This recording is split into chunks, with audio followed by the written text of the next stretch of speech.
എടാ റോട്ടിൽ പട്ടി ചത്തിറക്കുന്ന എന്തിനും മെമ്പറെ വിളിക്കണേ? നിങ്ങൾക്ക് കൊണ്ടുപോയി കുഴിച്ചിട്ടൂടെ? എനിക്കിന്ന് തീരെ ഒഴിവില്ല, എനിക്ക് പഞ്ചായത്തിൽ മീറ്റിംഗ് ഉണ്ട്. ഇന്നിപ്പോ വെള്ളം നേരത്തെ ആണല്ലോ. മെമ്പറേ, കോഴി കോഴി പാസ്സായിട്ടുണ്ട്. അതൊന്നും അല്ലെന്ന് ഇങ്ങോട്ട് വരിങ്ങളേ. അല്ലേ, അന്ന് നിങ്ങൾ തന്ന കോഴിയില്ലേ ഇതുവരെയ്ക്കും മുട്ടിട്ടിട്ടില്ല. അതിന് ഞാനെന്താ പൂവൻ കോഴിയോ? അന്ന് നിങ്ങൾ ഇങ്ങനെ നല്ലല്ലോ പറഞ്ഞിട്ടുണ്ടായിരുന്നു വോട്ട് ചോദിക്കാൻ വേണ്ടി വന്ന സമയത്ത്.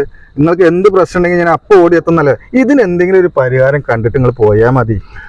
കുട്ടിയെ, ഒരു മീറ്റിംഗ് ഉണ്ട്, അത് കഴിഞ്ഞിട്ട് ഞങ്ങൾ വരാം. ഇതിന് പരിഹാരം ഞാൻ കാണാം. വരുമോ? മെമ്പറേ, നിങ്ങളെ കണ്ടു നന്നായി, ഒന്നുകൂടി വരെ. അല്ലേ, മകന് ചെറിയൊരു ജോലി ശരിയായിട്ടുണ്ട്. അപ്പൊ അമ്പലങ്ങളിലൊക്കെ കുറച്ച് വഴിപാടുകളുണ്ട്. ചിലപ്പോൾ നേരം വൈകും. നമ്മളാ ടുട്ടുവിനെ കുറച്ച് ചോറ് കൊടുക്കാൻ പറ്റുമോ? ആരാ ടുട്ടു? അതിപ്പോ 2 ദിവസം മുന്നേ വാങ്ങിയ നായക്കുട്ടിയാണേ. എടാ, ഞാനൊരു പഞ്ചായത്ത് മെമ്പറല്ലേ, ഞാൻ വേണോ എൻ്റെ നായ്ക്ക് ചോറ് കൊടുക്കാൻ? അപ്പൊ നിങ്ങളല്ലേ പറഞ്ഞ എന്താവശ്യം വിളിച്ചോ, ഓടി വരാന്ന്. എനിക്കെല്ലാം മനസ്സിലായി. ടുട്ടു കടിക്കോ? ഇല്ല, നിങ്ങളെ പോലെ പഞ്ചപാവാ.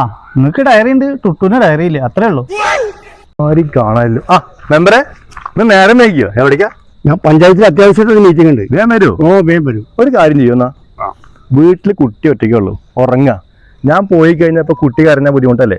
മെമ്പറേ, പോയി വരുമ്പോഴേ ആ മാവേലിന്നേ ഈ സാധനം മേടിച്ചോണ്ട്. എനിക്കറിയാൻ പാടില്ലാണ്ട് ചോദിക്കുക. ഞാൻ നിങ്ങളുടെ കാര്യസ്ഥനോ? രാവിലെ ഇവിടെ ഇറങ്ങിയാൽ തുടങ്ങി ആദ്യം നില വെട്ടണം, പശുവിന് തീറ്റ കൊടുക്കണം. അനക്കൊരു കാര്യം അറിയോ? എന്റെ വീട്ടിലേക്ക് പോലും ഞാൻ അത്ര സാധനങ്ങൾ വാങ്ങിയില്ല. സംഗതിയൊക്കെ നിങ്ങൾ കൂട്ടി ഇതെന്നെ ജയിപ്പിച്ചിട്ടുണ്ടാവും. ഞാനൊരു മനുഷ്യനല്ല, ഇങ്ങനെയൊക്കെ കഷ്ടപ്പെടുത്തണോ? ഇത്ര ബുദ്ധിമുട്ടുള്ള പണിയാണ് ഈ മെമ്പറെ പണിയെന്ന് ഞാൻ അറിയില്ല. ഇനി ജമ്മത്തിൽ ഈ മെമ്പറെ പണി വേണ്ട.